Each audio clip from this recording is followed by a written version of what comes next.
Are there people in your community that everybody avoids? What kind of person does everyone stay away from? Maybe there was a time when you were rejected. Or maybe you know someone that nobody wants to be around. What does it feel like to be part of a community, but still treated like an outsider? In today's story, we'll meet a woman who had been an outsider in her own community for a long time. We'll find out what happens when she gets close to Jesus.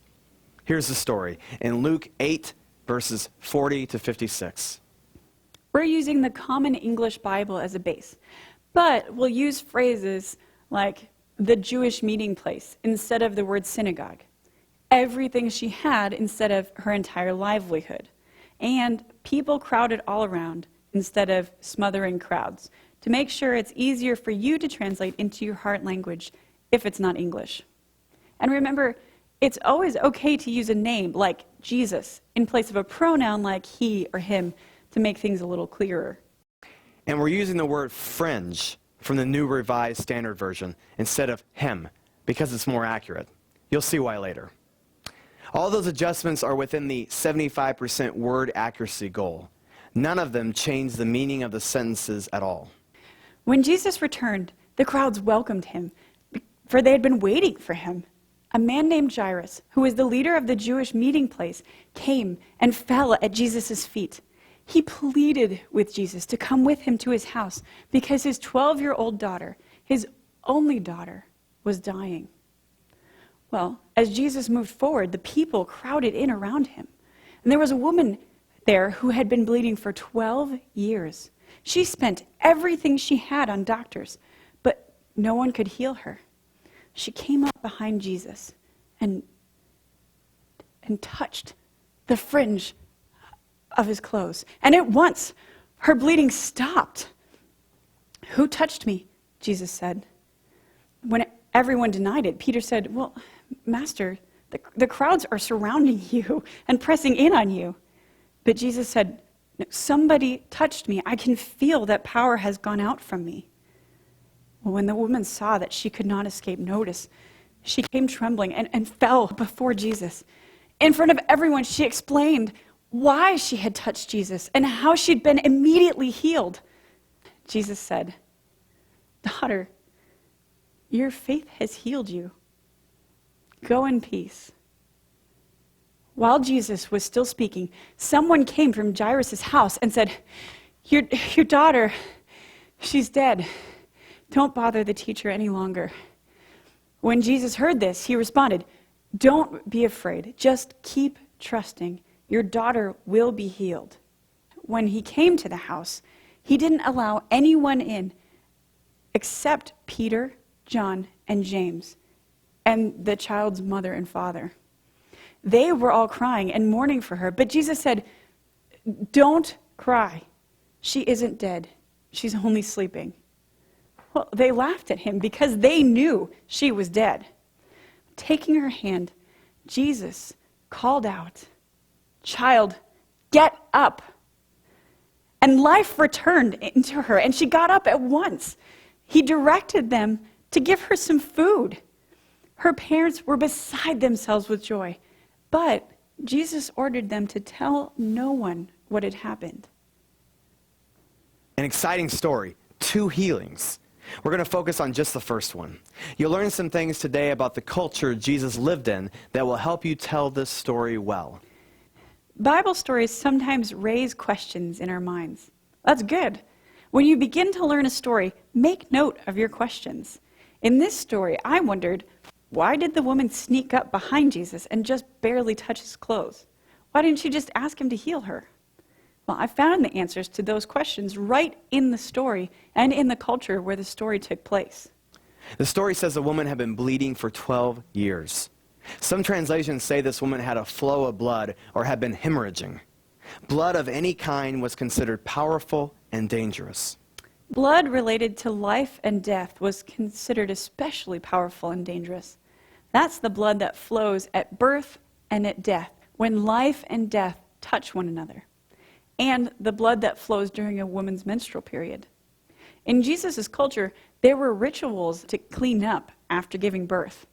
There was a special ritual bath that a woman took after her menstrual period. And until she went through this sort of religious cleaning, she was considered unclean. Unclean doesn't mean sinful, it just means dangerous. But this woman could never clean up in a ritual or religious sense, no matter how much she washed herself, because she hadn't stopped bleeding for 12 years. Being unclean meant she couldn't live with other people. If she had adult children, they couldn't visit her and eat with her. If she had a husband, he couldn't touch her. She had been living this way for 12 years, cut off from her community. The story says she had spent all of her money on doctors, but nothing they did for her had made her any better. So she hid in the crowd and came up behind Jesus. Then she reached out and touched the edge of his clothes. She didn't want to be seen, but she had faith that if she touched him, she would be healed. Then she was terrified when Jesus asked, "Who touched me?" Why was she terrified? Well, because in her culture, people believed that if someone who was unclean touched another person, that other person would become unclean. So she didn't want anyone to know that she had touched Jesus. He was on his way to the house of Jairus, the head of the synagogue, the Jewish meeting place, to heal his dying daughter. According to the religious rules, Jesus could not enter Jairus' house after the unclean woman touched him, because that would have made Jairus' house unclean. So she broke the rules and touched Jesus. And Jesus broke the rules. He didn't go through a ritual cleansing first, but entered Jairus' house to heal his daughter. Jesus wasn't interested in the religious rules. He was interested in healing people. But why is she so sure she could be healed if she just touched Jesus' clothes? For that, we need to understand tassels. Deuteronomy 22:12 says, "You shall make tassels on the four corners of the cloak with which you cover yourself." It doesn't say why. But Jewish men wore tassels on the corner of their cloaks, and the tassel was like an identity card and credit card all in one. A man could seal a contract by pressing the head of the tassel on his cloak into the clay. And to declare loyalty to a leader, a man would lay his cloak down so that his tassels were under the tassels of the leader. That's what the crowds did later. A few days before Jesus was crucified, when Jesus entered Jerusalem riding on a donkey, they threw their cloaks onto the road in front of him to show their loyalty to him. The bleeding woman didn't just bump into Jesus as part of the crowd. She didn't want to just touch any place on Jesus' clothes. She believed he had the power to heal her, and she figured that the tassels, like an identity card, on the edge of his cloak would carry the power to heal her. She had to stretch as far as she could, down toward the ground, to touch the tassel on his cloak. Then she felt power enter her, and immediately she knew that she was healed. But Jesus also felt power go out from him.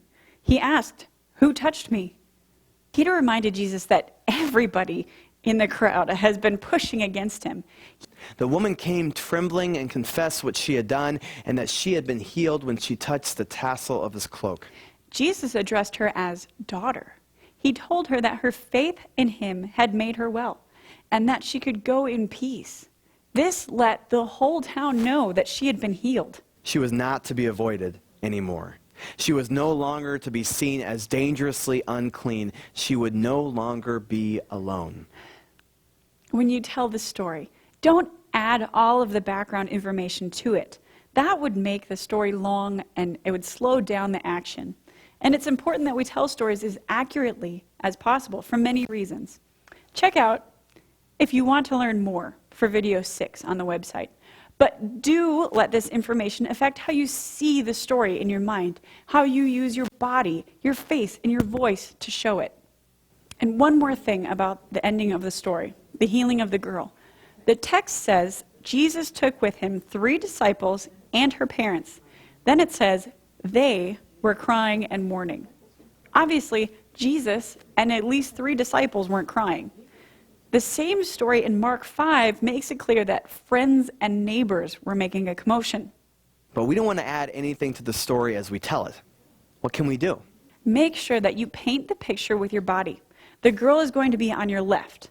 Walk toward her and gesture the disciples and parents to come. Then turn and point to they who are outside. as the ones crying and mourning. And remember that this gesture means come in my culture, but there are cultures that use this gesture for come. What a story. Today we've seen how helpful it is to know about the culture Jesus lived in. It adds depth to our own understanding and enriches our telling. Where can you find this kind of information for other Bible stories? Check out Want to Know More? The resources mentioned there are also linked on the website.